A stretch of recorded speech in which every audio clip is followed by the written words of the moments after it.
Welcome to healthy food kitchen. நம்ம இன்னைக்கு கரிசலாங்கண்ணி வச்சு ஹேர் ஆயில் தயாரிக்க போகிறோம். அதே மாதிரி வெந்தயத்தை கத்தாழைக்குள்ளே வச்சு முளை கட்டி வச்சுருக்கேன். இப்போ எப்படி செய்யுதுன்னு பார்க்கலாம். ஹேர் ஆயில் ஏற்கனவே நம்ம ஒன்று போட்டிருக்கோம். அது ரொம்ப சிம்பிளான மெத்தடில் யார் வேணாலும் செய்யலாம், அந்த மாதிரி போட்டிருக்கேன். இப்போ அடுத்தது கீரை, கரிசலாங்கண்ணி கீரையை வச்சு எப்படி செய்கிறதுன்னு இப்போ பார்க்கலாம். இதுவும் ரொம்ப நல்லாயிருக்கும். இது வந்து நல்லா க்ரோத் நல்லாயிருக்கும். செம்பருத்தி பூ வந்து எனக்கு 4 பூ தான் கிடச்சிது.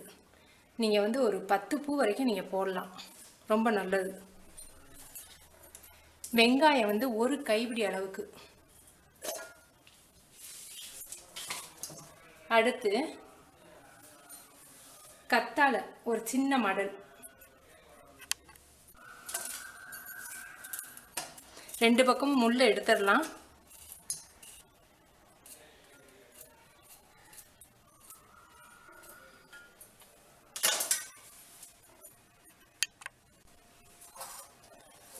நெல்லிக்காய் வந்து 3 நெல்லிக்காய் போட்டிருக்கேன். நான் 1 லிட்டர் ஆயிலுக்கு ரெடி பண்ணுறேன். 2 கைப்பிடி அளவுக்கு கருவேப்பிலை. நீங்கள் இதில் மருதாணி வேணாலும் சேர்த்துக்கலாம். நான் நிறைய இருக்குது, வேண்டான்னு மருதாணி சேர்க்கல. கரிசலாங்கண்ணி தான் இதில் மெயின். கரிசலாங்கண்ணி வந்து நல்ல ஹேர் க்ரோத் இருக்கும். இதை மிக்சியில் வந்து நம்ம அரைச்சிக்கிட்டுருவோம். அதுக்கு அடுத்து வெந்தயம் நீங்கள் சேர்க்கும்போது பொடுகு தொந்தரவு இருக்காது, உடம்புக்கும் குளிர்ச்சி, நல்லதும் கூட. இந்த கத்தாழை மடலில் சைடில் வந்து முள்ளை எடுத்துட்டு நடுவில் கொஞ்சம் வகுந்து விட்டு இந்த மாதிரி வெந்தயத்தை வச்சிட்டிங்கன்னா அந்த வெந்தயம் வந்து முளை கட்டிடும்.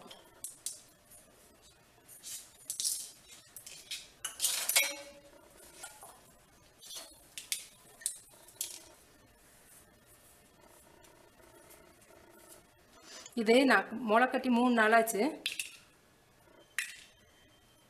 இங்கே பாருங்கள், முளைக்கட்டி இருக்கு. இது வந்து அந்த கத்தாழையில் இருக்கக்கூடிய அந்த நீர் சத்துலேயே வந்து வெந்தயம் முளைக்கட்டிடும். நீங்கள் வந்து லேசாக இந்த இதில் வந்து இப்படி நடுவில் வகுந்து விட்டு வெந்தயத்தை உள்ளே வந்து ஃபில் பண்ணி இந்த மாதிரி கட்டிடுங்க. கட்டி 3 அல்லது 4 நாள் வச்சிங்கன்னா அப்படி முளைக்கட்டிடும். நான் 3 நாள் வச்சுருந்ததுக்கு முளை கட்டியிருக்கு. இன்னும் 1 நாள் வச்சுருந்தா இன்னும் நிறைய பெருசாகவே முளை கட்டிடும். இது வந்து நல்ல சத்தானதும் கூட. வெந்தயம் வந்து ஒரு 4 டேபிள் ஸ்பூன் அளவுக்கு நான் எடுத்து இந்த மாதிரி முளை கட்டியிருக்கேன். எவ்வளோ அழகாக முளை கட்டியிருக்கு பாருங்கள். நம்ம அரைக்கிறதுக்கு வேறு கத்தாழை போட்டிருக்கோம். இதில் இருக்க சத்தெல்லாம் நம்ம வெந்தயத்தில் எடுத்துருச்சு. அதனால இதை போட்டால் சரியாக இருக்காது, சக்கையாக தான் இருக்கும். அதனால் ஃப்ரெஷ்ஷாக ஒரு சின்ன மடல் ஏற்கனவே நம்ம போட்டிருக்கோம். இதெல்லாம் நம்ம மிக்சியில் வந்து பேஸ்ட் பண்ணிடுவோம். உங்களுக்கு வெந்தயம் வந்து இந்த மாதிரி முளைக்கட்டை உங்களுக்கு வந்து சிரமமாக நினச்சிங்கன்னா சும்மா ஊற வச்சுருங்க. ஒரு நாள் நைட்டு ஊற வச்சு அதை சேர்த்துக்கோங்க. இப்போ கரிசலாங்கண்ணி எப்படி இருக்குன்னு உங்கள்கிட்ட காமிக்கிறேன். இன்னும் கரிசலாங்கண்ணி எப்படி இருக்கும்னு நீங்கள் வந்து பார்த்தீங்கன்னா கொஞ்சம் பெரிய லீஃபாக, கொஞ்சம் லீஃப் வந்து சொரன்னு இருக்கும், புதினா இலை மாதிரி. இதை கையில் வச்சு கசக்கி பார்த்தீங்கன்னா கருப்பாக வரும்.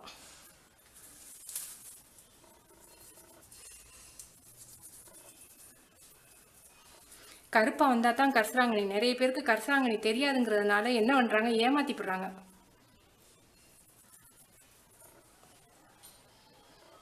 எவ்வளோ கருப்பாக இருக்குது பாருங்கள்.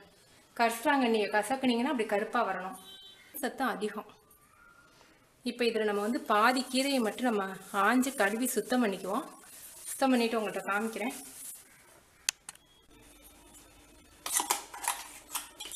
நம்ம ஏற்கனவே அரைச்சி வச்ச விழுது.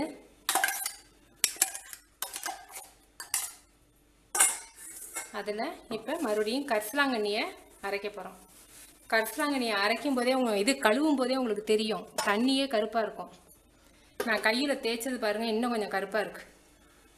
நரை வர்றதை கொஞ்சம் தடுக்கும். இளநரை இருக்கிறவங்களுக்கு இந்த கரிசலாங்கண்ணி யூஸ் பண்ணால் இளநரை வராது.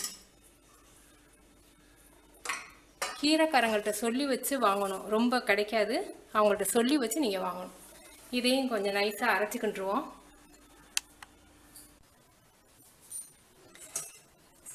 இது நம்ம ஃபஸ்ட்டு அரைச்ச பேஸ்ட்டு. கருவேப்பிலை, வெந்தயம், நெல்லிக்காய், செம்பருத்தி, வெந்தயம், இது கத்தாழை, இது வந்து கரிசலாங்கண்ணி. கரிசலாங்கண்ணி பாருங்கள் எவ்வளோ கருப்பு கலராக இருக்குன்னு.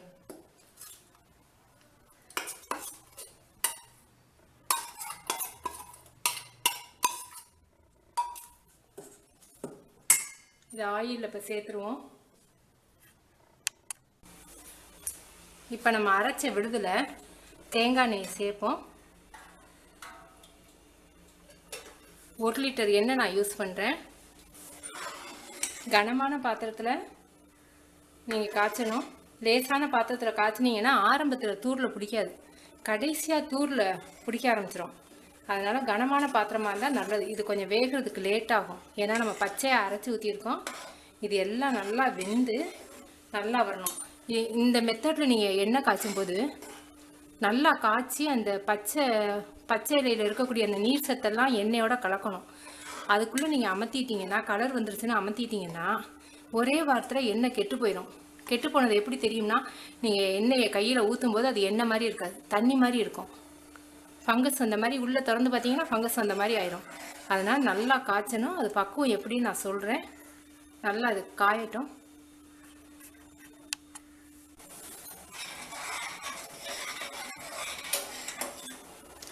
அடிக்கணமான பாத்திரத்தில் வச்சிங்கன்னா எண்ணெய் பொங்கி ஊற்றாது. லேசான பாத்திரமாக இருந்தால் சீக்கிரம் பொங்கி ஊற்றிடும். நல்லா கொதிக்கட்டும். இந்த இதுவை நீங்கள் அமுக்கி பார்த்தீங்கன்னா மாவு மாதிரி வரக்கூடாது. மாவு மாதிரி வந்துச்சுன்னா இன்னும் வேகலேன்னு அர்த்தம். இன்னொரு மெத்தட் என்னென்னா, சும்மா ஒரு ட்ராப் மட்டும் தண்ணி ஊற்றி பார்த்தீங்கன்னா ஒரு ரியாக்ஷனும் இல்லை பாருங்கள். சத்தம் கேட்கல, தண்ணி ஊற்றுனதுக்கான அந்த பட்டு பட்டுன்னு வெடிக்கிற சத்தம் கேட்கல. இன்னும் அந்த ரெடி ஆகலை. இன்னும் நம்ம அரைச்ச விழுதோடைய பச்சை நீர் சத்து இன்னும் இருக்குது. நம்ம லேசாக ஒரு ட்ராப் தண்ணி ஊற்றினா கூட பட்டு பட்டுன்னு பொரியணும் எண்ணெய். அப்படி இருந்தால் தான் வந்து அந்த நம்ம அரைச்ச விழுதோடைய நீர் சத்தெல்லாம் இறங்கிருச்சு அப்படின்னு அர்த்தம். இல்லாட்டி அது நல்லா வந்து காயலை. அந்த நீங்கள் இந்த விழுதை வந்து நீங்கள் அமுக்கி பார்த்தீங்கன்னா மாவு மாதிரி இல்லாமல் மண் மாதிரி நரன்னு உங்களுக்கு கையில் தட்டு பண்ணும். இன்னும் அந்த பக்குவம் வரல. கிட்டத்தட்ட ஒரு அரை மணி நேரமாக லோ ஃப்ளேமில் வச்சு நான் காய்ச்சுறேன். தூரில் பிடிக்காம அடியில் கிண்டிக்கணும் இடையில. இப்படி எடுத்து ஊற்றுனீங்கன்னா கரண்டியில் ஒட்டக்கூடாது. அப்போ அதை வந்து எவ்வளோ மாவாக இருந்துச்சு கரண்டியெல்லாம், இப்போ எப்படி இருக்குன்னு பாருங்கள்.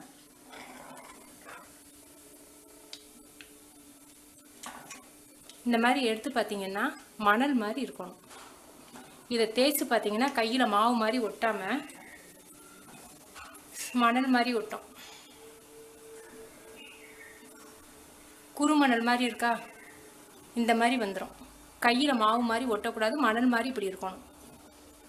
இன்னொரு மெத்தட் எப்படின்னா, லேசாக ஒரு ட்ராப் மட்டும் தண்ணி விடுறேன்.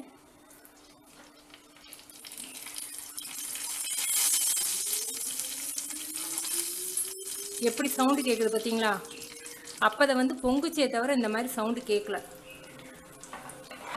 இதுதான் பக்குவம். ரெடி ஆயிடுச்சு. இது பக்குவம் மட்டும் தெரியாமல் நீங்கள் காய்ச்சினீங்கன்னா எண்ணெய் கெட்டு போயிடும். இதை நம்ம இப்போ அடுப்பை அமர்த்திடுவோம். அமர்த்திட்டு இதை ஆற வைக்கணும். நீங்கள் இதை மூடி வைக்கக்கூடாது. மூடி வச்சிங்கன்னா மூடியில் வேர்த்து அந்த நீர் வந்து தண்ணியில் பட்டு எண்ணெயில் பட்டு கெட்டு போயிடும். மூடியும் வைக்கக்கூடாது. இதை ஆறட்டும். ஆறின பிறகு வடிகட்டணும்.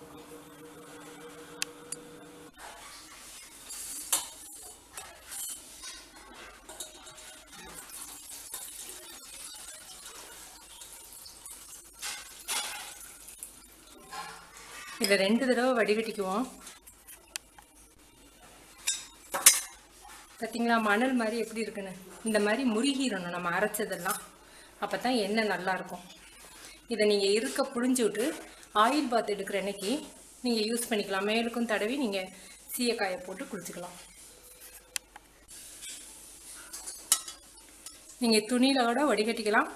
அந்த வடிகட்டியை திரும்ப கழுவிட்டு மறுபடியும் அதே யூஸ் பண்ணணும்னு நினச்சிங்கன்னா அது ஈரமாக இருக்கிறதுனால எண்ணெய் கெட்டு போயிடக்கூடாது.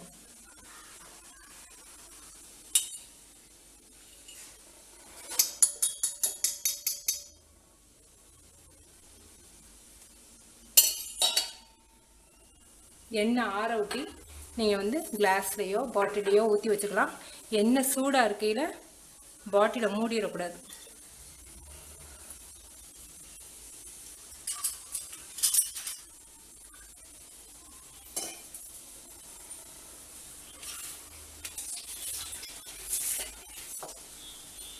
Oil ready.